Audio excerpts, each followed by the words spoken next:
Hello दोस्तों, online classes में आप सभी का स्वागत है।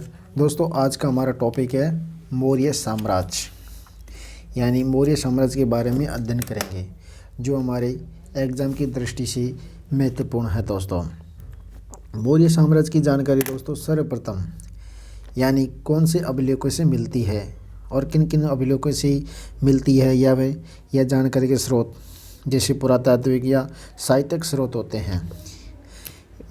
मौर्य साम्राज्य का परिचय देख लेते हैं। भारत के इतिहास में पहली बार मौर्य साम्राज्यों की मौर्य साम्राज्य के नेतृत्व में एक अखंड और विस्तृत साम्राज्य की स्थापना हुई थी। यानी क्या हुई थी दोस्तों? एक अखंड और विस्तृत की हुई थी। यानी भारत के इतिहास में पहली बार मौर्यों के नेतृत्व में एक अखंड और विस्तृत साम्राज्य की स्थापना हुई थी। किसकी? एक अखंड और विस्तृत साम्राज्य की स्थापना हुई थी। यानी मौर्य साम्राज्य जो भारत के इतिहास में एक अखंड और एक विस्तृत साम्राज्य की क्या हुई थी? स्थापना हुई थी। सन 322 ईसा पूर्व में तक्षशिला विश्वविद्यालय के आचार्य 322 ईसा पूर्व के तक्षशिला विश्वविद्यालय के आचार्य चाणक्य की सहायता से चंद्रगुप्त मौर्य ने घनानंद को पराजित करके गद्दी प्राप्त की थी। क्या की थी? गद्दी प्राप्त की थी। किसके द्वारा? यानी 322 ईसा पूर्व में चाणक्य ने तक्षशिला विश्वविद्यालय के आचार्य थे। कौन थे? चाणक्य। कहाँ थे? तक्षशिला विश्वविद्यालय के आचार्य थे चाणक्य। 322 ईसा पूर्व में तक्षशिला विश्वविद्यालय के आचार्य चाणक्य की सहायता से, किसकी सहायता से? चाणक्य की सहायता से चंद्रगुप्त मौर्य ने, किसने? यानी दोस्तों चंद्रगुप्त मौर्य ने घनानंद को पराजित किया था। किसको? घनानंद को पराजित करके गद्दी प्राप्त कर ली गई थी। क्या कर ली गई थी? गद्दी प्राप्त कर ली गई थी। किसने? चंद्रगुप्त मौर्य ने। किसकी सहायता से? आचार्य चाणक्य की सहायता से। आचार्य चाणक्य 322 ईसा पूर्व में तक्षशिला विश्वविद्यालय का आचार्य थे। क्या थे? आचार्य थे। उसी प्रकार दोस्तों आगे बढ़ते हमारा अगला बिंदु है मौर्य की जानकारी के स्रोत। यानी हमें मौर्य होने की जानकारी के स्रोत कहाँ से पता लगता है, उनके बारे में अध्ययन करते हैं। मौर्य साम्राज्य की जानकारी के स्रोत दोस्तों हमें दो प्रकार से पता लगता है। एक तो पुरातात्विक से लगता है। कैसे? एक तो पुरातात्विक स्रोत से और दूसरा हमारे साहित्य स्रोत से। पुरातात्विक स्रोत में आते हैं दोस्तों, इसमें मौर्यकालीन मुद्राएं प्राप्त हुई थी। क्या हुई थी? यानी मौर्यकालीन मुद्राएं प्राप्त हुई थी पुरातात्विक स्रोत से। और एक साहित्य स्रोत से हमें मौर्य साम्राज्य के बारे में जानकारी मिलती है, या मौर्य शासकों के बारे में हमें जानकारी मिलती है। पुरातात्विक इनमें से एक एक की बात कर लेते हैं। पहला आता है पुरातात्विक स्रोतों में आता है मौर्यकालीन मुद्राएं। कौन सी है दोस्तों? मौर्यकालीन मुद्राएं, जिसमें पंचमार्क और या आहत मुद्राएं मिली हुई थी। क्या मिली हुई थी? पुरातात्विक स्रोतों में मौर्यकालीन की मुद्राएं मिली हुई थी। यानी मौर्यकालीन की क्या मिली हुई थी? मुद्राएं मिली हुई थी। मौर्यकालीन की मुद्राएं मिली हुई थी। कौन सी थी? वो पंचमार्क मुद्राएं थी, मौर्यकालीन की मुद्रा। उसके बाद हमारा आता है नहीं अशोक के अभिलेखों से हमें मौर्य साम्राज्य के बारे में भी जानकारी मिलती है। कहाँ से? अशोक के अभिलेखों से मौर्य साम्राज्य की जानकारी भी मिलती है। और एक और यानी रुद्रदामन का जूनागढ़ अभिलेख से हमें मौर्य साम्राज्य की भी जानकारी मिलती है। कहाँ से? यानी रुद्रदामन जूनागढ़ अभिलेख जो हमें मौर्य साम्राज्य की जानकारी मिलती है दोस्तों। कहाँ से? यानी रुद्रदामन अभिलेख से। कौन से? रुद्रदामन या जूनागढ़ अभिलेख से हमें मौर्य साम्राज्य की जानकारी मिलती है। एक हमारी प्राचीनतम मौर्यकालीन राजप्रसाद, यानी एक राजप्रसाद प्राप्त हुई थी, जो हमें पटना से हुई थी। कहाँ से? पटना और गया से हमें प्राप्त हुई थी। वहाँ से जानकारी मिलती है। कहाँ से? यानी एक तो प्राचीनतम मौर्य साम्राज्य की एक राजप्रसाद मिला हुआ था। क्या मिला था? राजप्रसाद मिला हुआ था। तो उसकी जानकारी हमें कहाँ से मिलती है? पटना या गया से मिलती है। कहाँ से? पटना या गया से मिलती है। इस प्रकार ये हमारे पुरातात्विक स्रोत थे, यानी मौर्यकालीन की मुद्राएं, पंचमार का हाथ, सिक्के मिले हुए थे। अशोक के अभिलेखों से हमें यानी मौर्य साम्राज्य की जानकारी मिलती है। रुद्रदामन अभिलेख से या जूनागढ़ अभिलेख से हमें जानकारी मिलती है। प्राचीनतम मौर्यकालीन राजप्रसाद मिला हुआ था, एक कहाँ से, पटना से मिला हुआ था दोस्तों। कहाँ से दोस्तों, पटना से मिला हुआ था। उसी प्रकार दोस्तों हमारा दूसरा स्रोत आता है साहित्यिक स्रोत। साहित्य स्रोत यानी दोस्तों हम अध्ययन की दृष्टि से इसे दो भागों में बांट सकते हैं। कितनी, अध्ययन की दृष्टि से यानी साहित्यिक स्रोत हम दो भागों में बांट सकते हैं। एक तो ऐतिहासिक स्रोत और दूसरा हमारा धार्मिक स्रोत। ऐतिहासिक स्रोतों में कौन कौन से आते हैं? हमारे ऐतिहासिक स्रोतों की जानकारी दोस्तों हमें कौटिल्य के अर्थशास्त्र से मिलती है। कहाँ से दोस्तों? कौटिल्य के अर्थशास्त्र से मिलती है। मैग्नेस्त्री के इंडिका से हमें यानी मौर्य साम्राज्य की जानकारी मिलती है। कहाँ से? यानी मैग्नेस्त्री इंडिका की जानकारी मिलती है। विशाखदत्त की मुद्राक्ष से जानकारी मिलती है। और सोमदेव की कथासरित सागर से भी मिलती है। कथासरित सागर से हमें मौर्य साम्राज्य की जानकारी मिलती है, यानी विशाखदत्त की मुद्राक्ष से जानकारी मिलती है। और विशाखदत्त की मुद्राक्ष से और मैग्नेस्त्री की इंडिका या कौटिल्य के अर्थशास्त्र से हमें मौर्य साम्राज्य की जानकारी मिलती है। और सोमदेव कथियार की भी जानकारी मिलती है, यानी सोमदेव, ये हमारे कौन थी? ऐतिहासिक थी। कौन से दोस्तों? ऐतिहासिक साहित्य थी। एक धार्मिक साहित्य से भी हमें मौर्य साम्राज्य की जानकारी मिलती है। किससे? धार्मिक साहित्य से हमें भी मौर्य साम्राज्य की भी जानकारी मिलती है। यानी कौटिल्य के अर्थशास्त्र से हमें ऐतिहासिक स्रोतों के हिसाब से दो भागों में बांटा, एक तो ऐतिहासिक स्रोत, ऐतिहासिक साहित्य स्रोत, और एक धार्मिक साहित्य स्रोत। ऐतिहासिक में आते हैं कौटिल्य के अर्थशास्त्र आता है, मैग्नेस्त्री की इंडिका आती है, विशाखदत्त की मुद्राक्ष आती है, और सोमदेव की कथासरित सागर आती है। यानी दो हमें मौर्य साम्राज्य की दो प्रकार से जानकारी मिलती है, एक तो पुरातात्विक स्रोत और एक साहित्य स्रोत में मौर्यकालीन मुद्राएं मिली थी अशोक के अभिलेख से, रुद्रदामन जूनागढ़ अभिलेख से। यह प्राचीनतम मौर्यकालीन राजप्रसाद मिला हुआ था। कहाँ से? पटना और गया से मिला हुआ था। कहाँ से दोस्तों? पटना और गया से मिला हुआ था। यानी पटना और गया से हमें यानी राजप्रसाद मिला हुआ था। साहित्य स्रोत दो प्रकार से बांट गए थे, एक ऐतिहासिक साहित्य जिसमें यानी कौटिल्य की अर्थशास्त्र, मैग्नेस्त्री की इंडिका और विशाखदत्त की यानी मुद्राक्ष और सोमदेव की कथासरित सागर से हमें मौर्य साम्राज्य की जानकारी मिलती है। उसी प्रकार दोस्तों हम दूसरा साहित्य लेते हैं, यानी जो कौन सा साहित्य? हमारा धार्मिक साहित्य। धार्मिक साहित्य से हमें मौर्य साम्राज्य की जानकारी कैसे प्राप्त होती है? कौन से दोस्तों? मौर्य साम्राज्य की जानकारी धार्मिक स्रोतों से भी प्राप्त होती है। धार्मिक स्रोतों में दोस्तों हमारा पहला स्रोत आता है धार्मिक, यानी वैदिक ग्रंथ के पुराण से, विष्णु पुराण से हमें मौर्य साम्राज्य की जानकारी मिलती है। कहाँ से मिलती है? वैदिक ग्रंथ के विष्णु पुराण से हमें मौर्य साम्राज्य की जानकारी मिलती है। उसी प्रकार दोस्तों जैन धर्म की परिष्ठ वर्ण यानी परिष्ठ पर्वण की से हमें जानकारी मिलती है, यानी जैन धर्म के ग्रंथ, जैन धर्म का ग्रंथ कौन सा? परिष्ठ पर्वण से हमें मौर्य साम्राज्य की जानकारी मिलती है। किससे? यानी मौर्य साम्राज्य की जानकारी मिलती है। जैन साहित्य का कौन था? परिष्ठ पर्वण है जैन साहित्य का परिष्ठ पर्वण। उसी प्रकार दोस्तों बौद्ध धर्म का महाबोधि वंश या दिव्य वादन से हमें मौर्य साम्राज्य की जानकारी मिलती है। बौद्ध धर्म में कौन से धार्मिक वाले? महाबोधि वंश और दिव्य वादन से हमें मौर्य साम्राज्य की जानकारी मिलती है दोस्तों। उसी प्रकार दोस्तों एक और धार्मिक स्रोत है, यानी श्रीलंकाई साहित्य।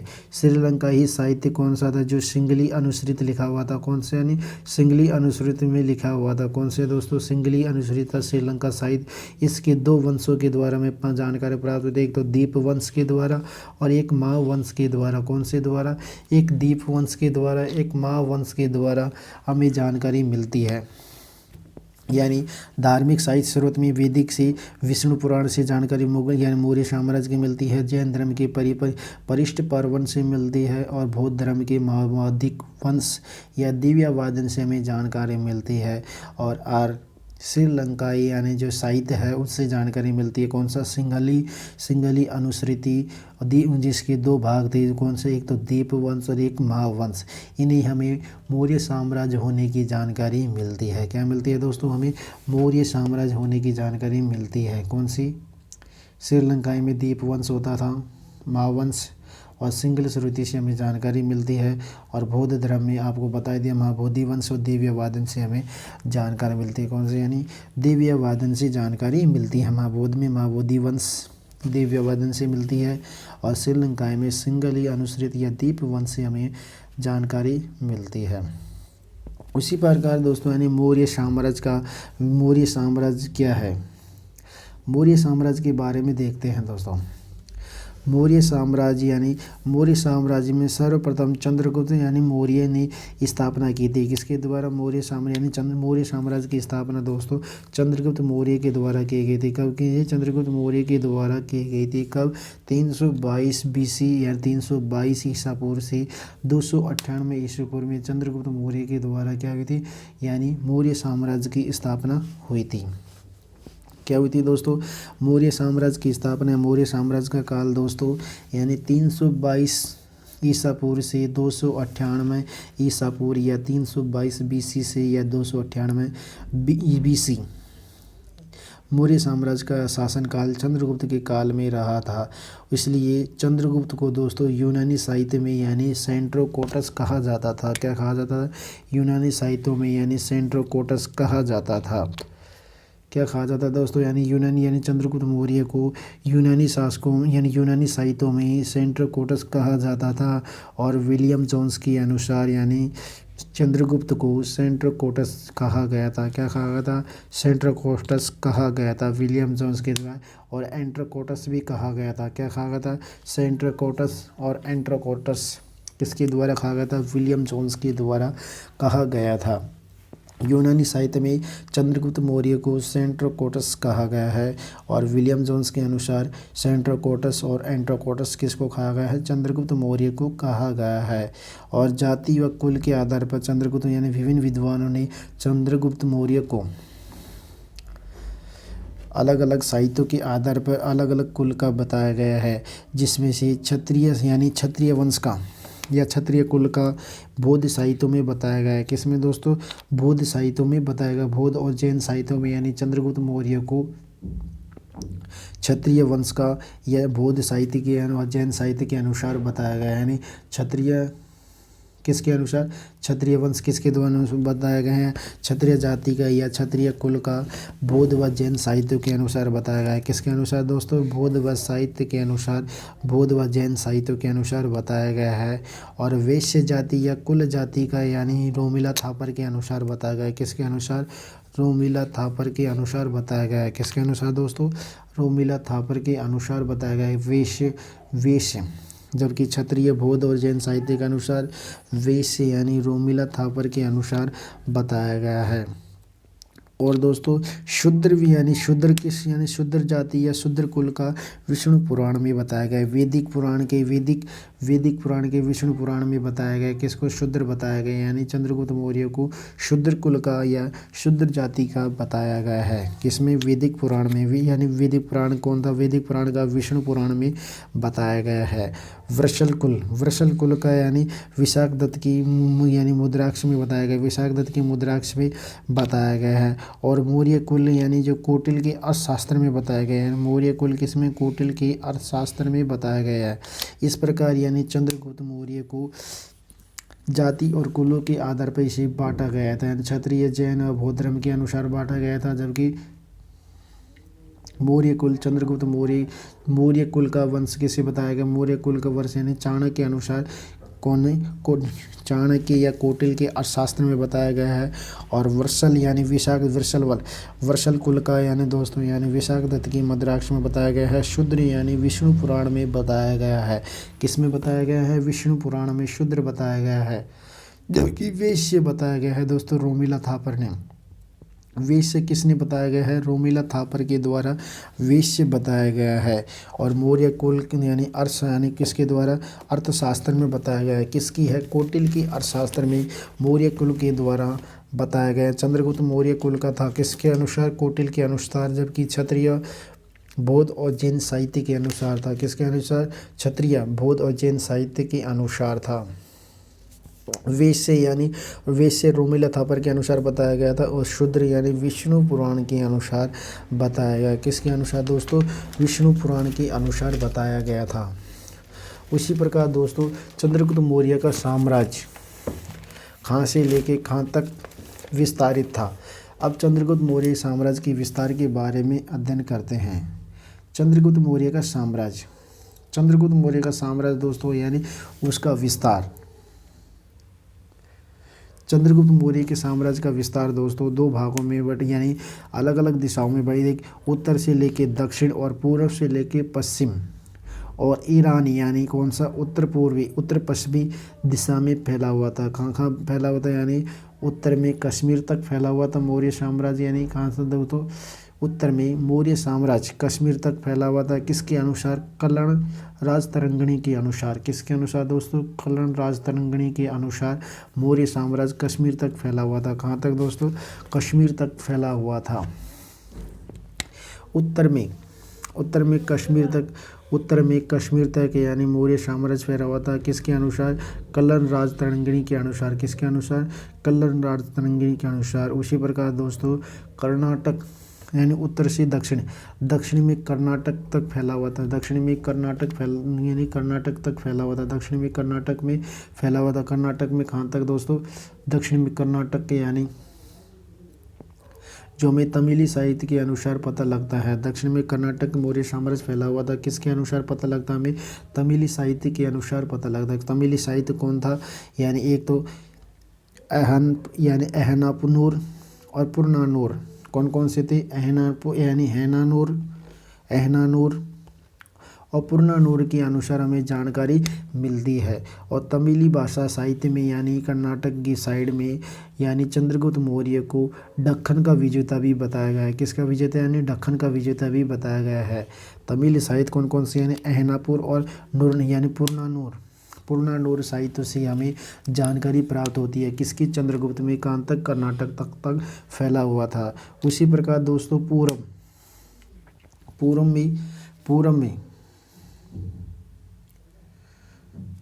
पूरब में दोस्तों बंगाल तक फैला हुआ था। पूरब में कहाँ तक दोस्तों? बंगाल में फैला हुआ था।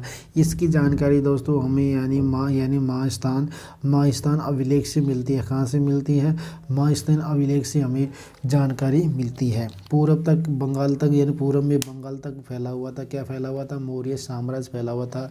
इसकी जानकारी हमें महास्थान अभिलेख से मिलती है। कहाँ से? महास्थान अभिलेख से मिलती है। और पश्चिम में दोस्तों गुजरात तक फैला हुआ था। गुजरात में पश्चिम में कौन सा है? रुद्रदामन था। कौन सा दोस्तों? रुद्रदामन फैला हुआ है। कौन से? रुद्रदामन से हमें जानकारी प्राप्त होती है या जूनागढ़ अभिलेख से हमें जानकारी अभिलेख मिलती है। कहाँ तक? गुजरात तक मौर्य साम्राज्य का विस्तार था। और दोस्तों और पश्चिमी उत्तर पश्चिम में यूनानी साहित्य के अनुसार इंडिका थी, जिसमें ईरान तक फैला हुआ था। कहाँ तक? ईरान तक फैला हुआ था। कहाँ तक? मौर्य साम्राज्य यूनानी साहित्य के अनुसार ईरान तक भी फैला हुआ था। इस प्रकार मौर्य साम्राज्य ने यानी उत्तर से लेके दक्षिण और दक्षिण और पश्चिम से लेके पूरब तक अपने साम्राज्य का विस्तार किया हुआ था। गुजरात में रुद्रदामन या जूनागढ़ अभिलेख से जानकारी प्राप्त होती है। और पूर्व में दोस्तों यानी हमें बंगाल तक विस्तार फैला हुआ था। महास्थान अभिलेख से जानकारी मिलती है। और उत्तर पश्चिम से हमें यूनानी साहित्य के अनुसार ईरान तक मौर्य साम्राज्य फैला हुआ था। और उत्तर में यानी कश्मीर में यानी कल्याण की राजतरंगिणी तक कश्मीर तक मौर्य साम्राज्य फैला हुआ था। दक्षिण में कर्नाटक तक फैला हुआ था, जो तमिली साहित्य के अनुसार हमें जानकारी प्राप्त होती है। अहनानूर और पुरनानूर के अनुसार हमें जानकारी मिलती है। उसी प्रकार दोस्तों आगे देखते हैं। चंद्रगुप्त और सेल्यूकस के मध्य एक युद्ध हुआ था। क्या हुआ था? एक युद्ध हुआ था। चंद्रगुप्त और सेल्यूकस के मध्य एक युद्ध हुआ था। कौन सा युद्ध हुआ था? उस युद्ध को कहा जाता है चंद्रगुप्त और सेल्यूकस यानी चंद्रगुप्त और सेल्यूकस कौन था? यूनान के शासक सेल्यूकस के बीच में एक युद्ध हुआ था। कब हुआ था? 305 ईसा पूर्व में हुआ था। कब हुआ था दोस्तों? 305 ईसा पूर्व या 305 BC में हुआ था। किसके मध्य? चंद्रगुप्त और यानी यूनान के शासक सेल्यूकस के मध्य एक युद्ध हुआ था, जिसमें यूनान का शासक सेल्यूकस यानी पराजित हो गया था। कब क्या हो गया था? पराजित हो गया था। क्या हो गया था दोस्तों? पराजित हो गया था। इस युद्ध का प्रत्यक्षी यानी इस युद्ध का प्रत्यक्षदर्शी एपियनस था। कौन था दोस्तों? एपियनस था। यानी इस युद्ध का जो प्रत्यक्षदर्शी कौन था? एपियनस था। कौन सा दोस्तों? एपियनस था। कौन था दोस्तों? एपेनियस था। यानी चंद्रगुप्त और सेल्यूकस के मध्य जो युद्ध हुआ था उसका प्रत्यक्षदर्शी कौन था? एपेनियस था। कौन सा दोस्तों? एपेनियस था प्रत्यक्षदर्शी। इस युद्ध के बारे में हमें जानकारी मिलती है।